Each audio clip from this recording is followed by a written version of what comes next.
So, what games you been playing lately? A lot of CS. Definitely a lot of CS. But I've been playing with a lot more people online actually. As in, there's actually this bunch of people that I found by chance. Wasn't really. I actually found them online, and then turns out that they also had more friends that played the same game. So yeah, so it turns out that they were all higher ranked than me, and then slowly but surely we all just suddenly just started to click together. And now we're actually talking in WhatsApp. So I'm actually quite happy because all of us like to play competitive, and we don't really care about rank to that much. Like if we get up to MG, we feel happy, but if we don't, then there's no loss in it. Because one is we're not making money out of it. This is not our career, so we're quite happy about it actually. That's good lah, that's good. Actually, I've been thinking about Stardew Valley. actually, no, I haven't been playing Stardew Valley. I actually haven't been playing CS:GO for a while lah. I've let it slack for a while. And when I came back, I think I haven't played for like 2 or 3 weeks, and then I decided, I think I'll try and pick it back up again. And that day I played with you, I I suddenly lost touch of everything. And I downranked. I lost my rank, which was quite sad. Happens from time to time. Yeah, it happens, I guess. But I guess it's better that way.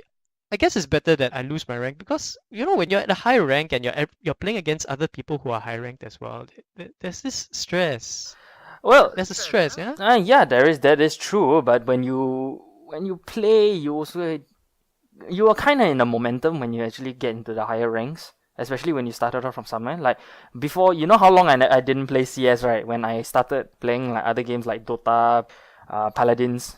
That alone, I played that for a few months on end. Like I kept playing them over and over again because I had friends to play with, and one, it was much easier to play as compared to CS, so it wasn't as high stressed. Mm-hmm. It wasn't as high stress, though you have a 5v5, but it's not as stressful.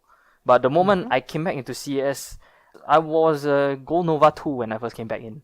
Then Okay. suddenly from playing a Gold Nova 2, suddenly I dropped rank, and then I became a SEM. Okay. I became Okay. the Silver Elite Master. So I was actually quite disappointed in myself because I got stuck at SEM for quite some time. But did you find it easier while you were in silver? Not really. No, no, no, no, no, no. It's not about whether you find it easy or not. It's actually to people. It's all relative. Understand that when you are playing, when you're playing on different ranks, everything is relative. Like for me, if I play against like people from MG, right, I will be thinking those guys, their reaction times are insane. But to them, that's their standard of play. But for me, this is my standard of play, my standard of reaction timing. So the rank actually allows you to play with people with similar reaction timings, unless they are either cheating or smurfing. Majority of the time, we think of the first one before the latter. For me, I don't know. Maybe I have an edge here because I built up my gaming rig and all. But when I downranked, I felt really bad about it at first. I'm sure you felt bad about it too. And when I dropped my rank, after the first day or two, it felt like it felt like a burden was lifted off my shoulders. How so? Because it's my first down rank, I believe. I believe this is my first down rank, if not ever, then in a really, really long time. And maybe I've been feeling this whole time that if I down rank, unspeakable evil is going to happen. But nothing happened. Life carries on. I can just take it easy. It's just a game. And because of that, I feel much better about it overall. And I realized that I don't have to put myself on this treadmill anymore, and I can just take things easy. I sometimes I win, sometimes I lose, but it doesn't really matter anymore, and that makes my gaming experience really that much more positive. I guess the trick is to just take things easy, I suppose. I guess. You could lah. Different people got different gameplay styles. Mm-hmm. Some people get the thrill of getting that blood pumping when they start to the adrenaline rush when you suddenly have to clutch a 5v1. You know that feeling when you are fighting against five people, you're one Uh-huh. guy, the bomb is over there, you know, five of them over there, and you're still gonna clutch. I think if you are 5v1, you've got bigger problems there, lah. But it has been done. Some people have ninja capped it. Some people have fought a 5v1 and won. Well, that does happen. Well, for in my case, it was a 5v2.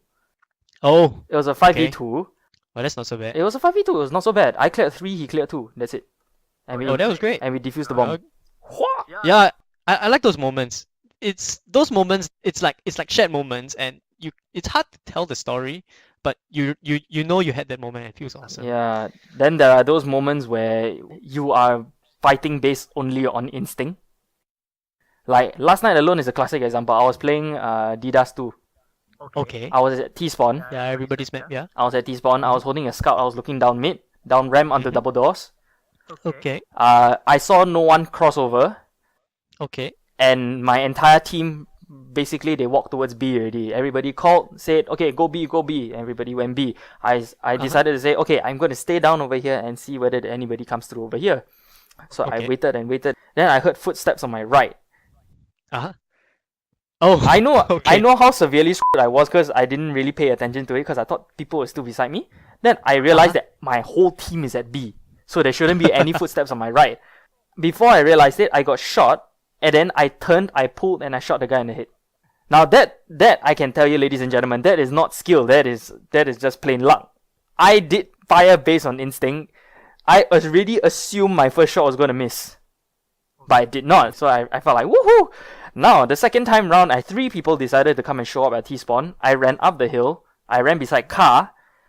I decided to run sideways, taking pot shots as much as I could. I killed the next 2 people before the last guy came and killed me. Oh. Nah, so I felt sad. But you killed 3 guys, eh? Yeah, I killed 3 guys. I felt happy, but that's the one thing you see. That's the one thing I felt happy about until I realized when I was the guy that killed me killed 3 of my other teammates. Oh, that sucks. Okay. Then the last guy killed him, so then yay. That worked out. That worked out. That worked well. out. Eventually it worked out, but you never know. So you have that. I always felt that just because that guy got past me means I didn't help my team. That is my take from gameplay. See, that's my. Even though some people might think that it's not your fault or you're an idiot, you didn't kill him or that kind of thing. Correct me if I'm wrong. I assume this kind of thing would happen. But that being said, some people like play CS in a different manner. Like they get angry, they get frustrated, even though they get killed. Like for my case, yes, I get angry and frustrated if my teammates decided to be a troller. Some of them really don't know what they're doing. They are basically aiming in some unknown spot in the middle of the map where you know the enemy is going to be coming from the left, but they're still looking straight. Okay. Maybe I think one thing that separates the lower ranked fellas, all the silvers, all the SEMs, essentially from probably the golds or the MGs or even the elites is situational awareness. It's hard to put a finger on it. It's like you can learn to shoot up to a point. You can build up your snap reflex, and when the guy appears, you can quickly aim at his head and shoot. But then also comes the question, where do you point your gun? Which angle should you be covering? It's why CSGO is really a team sport. Because everybody's got to be working together. They've got to be gathering information. Where are the guys coming from? Where can we expect them? And if we can expect them from there, what do we do about it? Where should you be covering from? And this takes so many things. It's very demanding on the person. It's not just shooting. And people think, oh, a first-person shooter is just about shooting. But that's not just what it's about. There's plenty more that goes into it. I mean, now if you actually think of it, right, like the good majority of CSGO players, they understand that there is a certain level of camaraderie between unknown players from everywhere around the world. Like they created one server, they dump 5 random players and dump another 5 random players against each other. Some people might be newbies at it. Some people might be like really solo players. Like they really cannot work with another team. Like seriously, there are some people I know that though they can carry the game, they just choose to come and say this out loud. I am going B, no one follow me. Alright. I have played with a couple of people that say that on Inferno, this guy... It's a very circular map, right? It is. So you either go A or you go B. You either go A or you go B. and we already had encountered that the enemy team loves to go B. They would rush B. What this guy like always said for like the first 4 rounds, okay, and the first 4 rounds is actually very crucial into the momentum of the game. Okay. What bugged me the most, right, is not the fact that he wanted the solo B, was the fact that he was cocky enough to say, nobody follow me, you all go A and cover A, I will go B, and I'll solo. I'm more than enough to solo B. Okay, we said okay, fair enough. You want to be the hero and let to solo B? Fine, fair enough. You go and solo B. The best part was that he actually went over there. He tried to defend. I give him credits for taking down at least one person before he died. Problem is, he always died. You could try harder. Yeah, he could try harder. That's the thing. Sometimes I don't like about some certain players. I'm not saying that I don't like playing, because it's part and parcel of everything. Some people like to be cocky, some people like to be loud, some people like to go crazy in the game. I have played my fair share of people that always like to do that kind of thing, and I respect it. It's still quite fun. I like to play with people that actually know how to live, like still have that joyous vibe while playing, even though we are down like 15-5. They know they're gonna lose, but they're like, yeah, let's just go out of a bang. Like I have played with people where we were down 13-4. 13-4. Wow. We were down okay. 13-4, and we were playing CT side. Yeah. So what was funny about it, right, was that when we were starting like coming back, we were like 13-7 already, and then we're like, okay, we can do this, guys, we can make a comeback. We can make a comeback! And we were like just shouting, and we were like screaming, and then after that, this guy started playing club music. This guy started like creating more havoc within the voice chat. He started playing heavy bass music, like music that you can just basically headbang to. Okay. The best part of all, we did this while playing, and we still won 3 matches. Oh wow. Nice. But we eventually lost 16-12, I think. Oh, we eventually lost it, but the thing is, right, I remember this match not because of the loss. Yeah, there are a lot of matches I lost, yes, but it's the experiences you have with the different people that make this game worth coming back to. Like, now I'm a Gold Nova 3. Like those. Oh, you're Gold Nova 3 now. Yeah, those who are actually listening over here, for Gold Nova, there are 4 tiers of Gold Novas: 1, 2, 3, and 4, but it's actually called Gold Nova Master. Wait, no, I thought there's Gold Nova 4. No, there is Gold Nova 4, but the correct term for it is Gold Nova Master. The 4 stars. It's the 4 stars, but it's Gold Nova Master. Oh, okay. Okay then. Wait. Oh yeah, correct. It's 4 stars. I see it over here. 4 stars is Gold Nova Master. Yeah. Alright then. Okay. So I'm at Gold Nova 3 now. Now the one thing that I really don't like right about now, the more I play Gold Nova 3, I realize that I rather downrank. Why? Because there's a whole lot of hackers between 3 and 4. Are you serious? There is a lot of hackers between 3 and 4.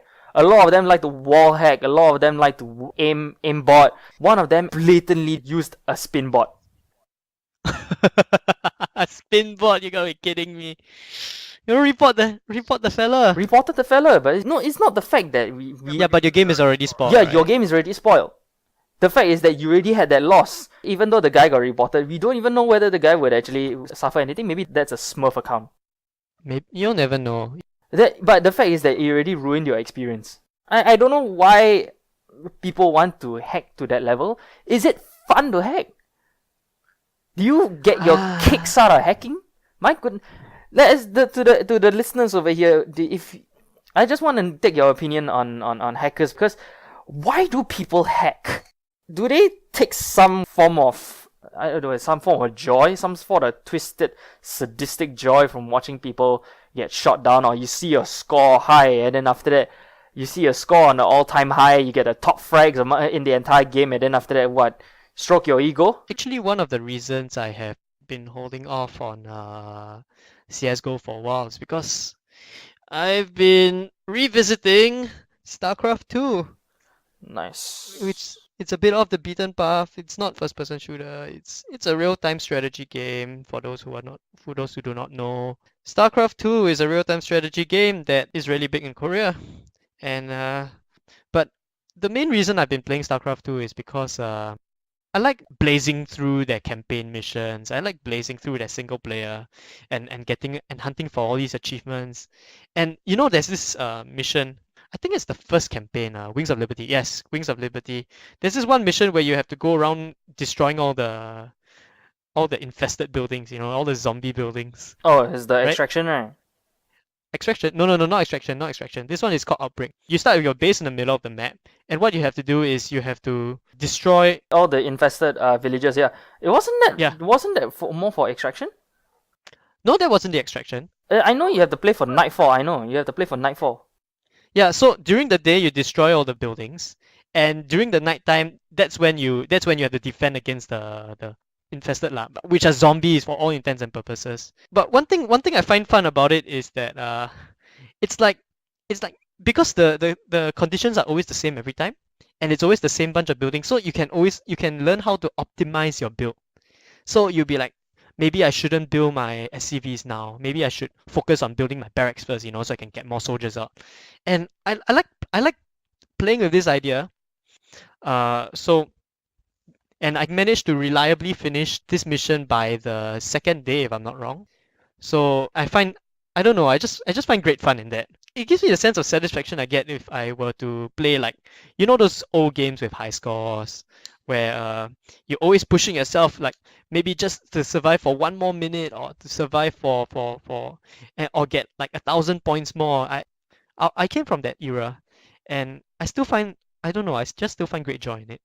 The only difference now is that we're trying to push for shorter and shorter times. These were definitely the days before social media. And the only way you could try, and I don't think even torrent was torrent around back then. No, torrent wasn't even around back then. But as in, okay, I give you a perfect timeline. Before Friendster even came out, this was the era. This, yeah, oh yeah, that's right, Games Yeah. like Alien Shooter, played games like Oh man, played games like Gunbound, played games like Maple Story. oh man, for us these are like the good old days, right? And before Maple got really, really easy to grind, the days where you had to grind hours and hours on end just to make sure that you can even get that level 30.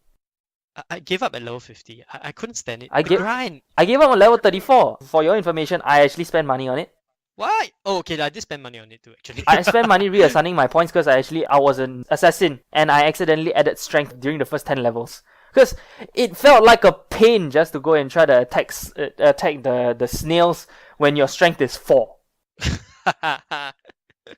Yeah. That sounds familiar. That sounds So I added strength until it was like 20. So in secondary school already, I didn't, not even secondary school, in primary school, I wasn't even given that much cash to begin with. But I went to buy the card and I went to reset my points. Like slowly but surely reset my points. So I gave up like $30, $40, and even back $30, $40 as a primary school kid, I only got like what, 20 a week? And you know what the best part is? You know, if you play Maple Story now, you won't face that kind of problem because they will reallocate your points. Yeah, I know. Yeah, Sad. that's why I'm cheated by Maple Story, but at the same time, people still like to play it. So kudos to y'all who actually still love to play Maple. So yeah. I shall now divert your attention into another game. It's called PlayerUnknown Battleground. Oh, PlayerUnknown Battlegrounds. Nice. Or to some people, name is called PUBG. The cost of it on Steam is $35. Or, if you want it to be more exact, $34.99. $34.99, you say? Yes. Oh, nice. $34.99. Why I know this? Because I've been eyeing that game ever since its release. The reason why I got even more into this game, right? During its release, I was quite reluctant to buying it because one is because I don't have that many people to play with it, and when I heard that it's like a huge server where 99 people can go into that server and then just like play a battle royale scenario where like 99 people go at it.